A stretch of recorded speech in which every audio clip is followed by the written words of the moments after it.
vos efforts de partenariat. OK, maintenant nous allons passer au point saillant de l'analyse documentaire qui est une initiative du projet LCP. Et Peggy va nous partager le texte d'une présentation qui était faite par Roberta, la chercheuse, la semaine passée. Peggy? Oui, merci Julienne.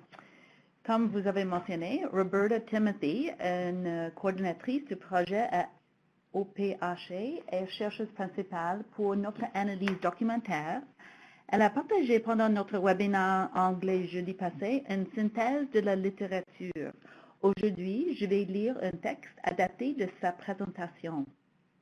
Je suis ravie d'avoir la possibilité de vous faire part aujourd'hui de certains des résultats préliminaires de son analyse documentaire. Il s'agit d'une étape importante pour favoriser la participation des membres de la communauté aux discussions sur l'importance de recourir à un cadre de leadership collaboratif, anti-oppressif et équitable dans les partenariats et réseaux de secteurs sans but lucratif. Pourquoi avons-nous réalisé une analyse documentaire?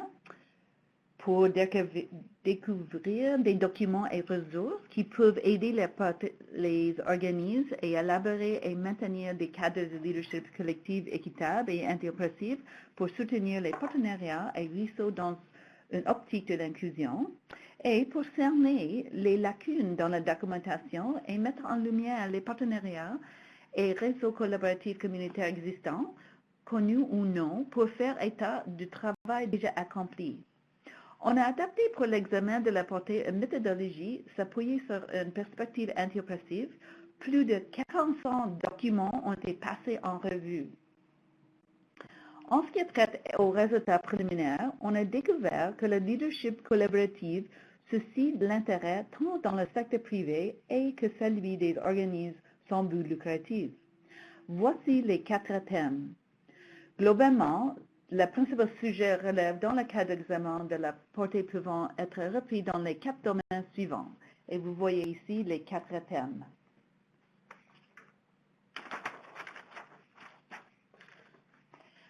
Alors, Julienne, je vais commencer avec le premier thème, la définition de leadership collaboratif.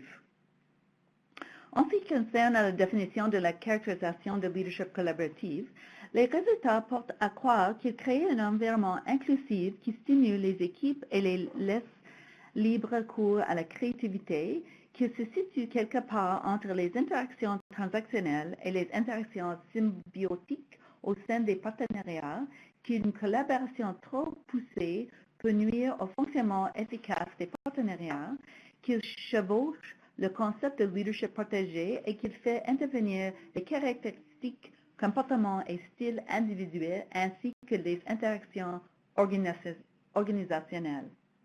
L'analyse documentaire relève aussi que l'exercice de leadership collaboratif demande des aptitudes en matière de règlement des différends, notamment la compréhension des relations conflictuelles et des besoins des groupes, de même que la capacité à avoir des conversations difficiles, à distinguer le bien commun et agir comme un médiateur dans les différends entre les autres personnes.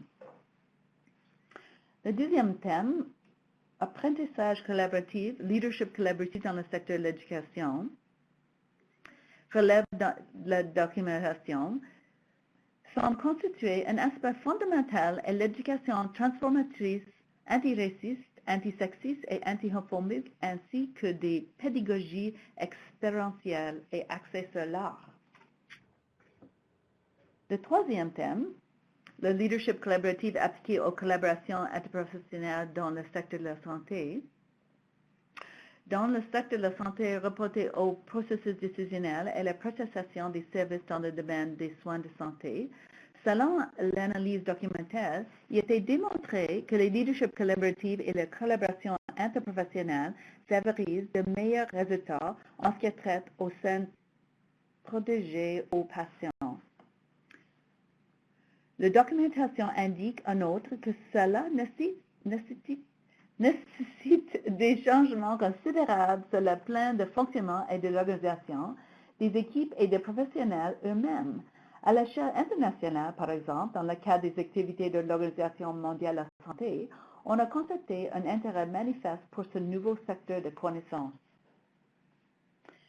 Et maintenant, je passe au dernier thème, leadership collaboratif, équitable et interopératif.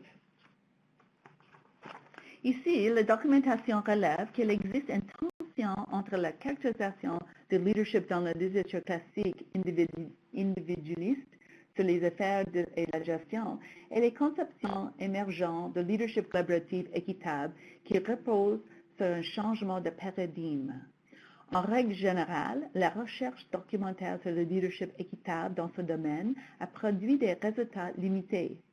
Selon la documentation disponible, le fait d'accorder la priorité au redressement de déséquilibre de pouvoir en fonction de sexe pourrait permettre d'éliminer les oppressions croisées en fonction de la race, de statut socio-économique et d'autres différences systématiques sur le plan social. De plus, on indique que la représentation et la reddition de comptes auprès de la communauté constituent un élément central de leadership collaboratif, équitable et interopératif.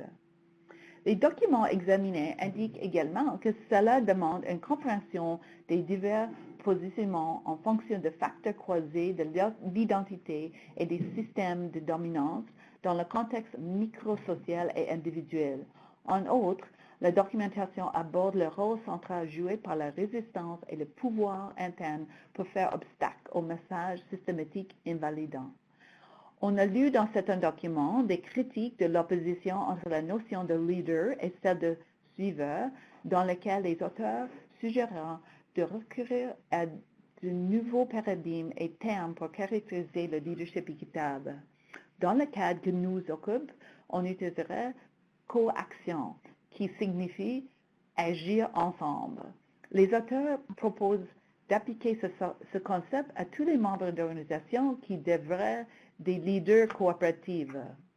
Selon un auteur, la coaction s'appuie sur la résistance aux oppressions, la collaboration, l'attention portée au processus plutôt que seul résultant, la déconstruction des hiérarchies de pouvoir et l'établissement de relations pour égalitaires. Parmi les autres éléments de leadership collaboratif et interopératif mentionnés, on parle de l'importance de prendre en compte les facteurs sociopolitiques, d'envisager le personnel dans une optique politique, de même que de reconnaître le lien entre les expériences personnelles et interactions interpersonnelles et les systèmes sociopolitiques. Selon l'analyse documentaire, certaines de ces valeurs peuvent être particulièrement difficiles à implanter dans les organismes axés sur la productivité quantitative. Maintenant, on va regarder les trousses d'outils et exemples de tirer de l'analyse documentaire. Voici une liste de quelques trousses d'outils et exemples tirés dans l'analyse documentaire. Toutes ces ressources et d'autres en français sont disponibles sur notre site web. Aussi, nous avons un questionnaire en anglais à être élaboré et distribué en ligne auprès des secteurs sans but lucratif. L'information requise à l'aide de ce questionnaire c'est analysé et résumé. Les constats pertinents ici du sondage, y compris les documents, seront intégrés à l'analyse documentaire. Nous aimerions connaître vos points de vue et apprendre votre expérience. Nous vous invitons de remplir le sondage d'ici la fin de journée, jeudi le 30 juin, en cliquant sur le lien qui est sur le diapo ici. Alors, merci. Ça donne un peu un aperçu de l'analyse documentaire qui est faite par Roberta Timothy.